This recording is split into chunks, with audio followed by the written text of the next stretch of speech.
పసుపు తాడు ఒకటే మహాభాగ్యమై బ్రతుకుతుంది పడతి పదే లోకమై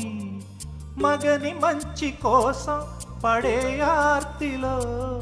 సతిని మించగలరా మరే ఆప్తులు ఏ పూజ చేసినా ఏ నోము నోచినా ఏ స్వార్థము లేని త్యాగం భార్యగా రూపమే పొందగా అపురూపమైనదమ్మ ఆడజన్మ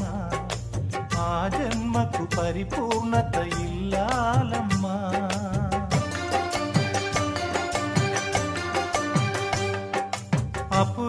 అపురూపమైనదమ్మ ఆడజన్మ ఆ జన్మకు పరిపూర్ణత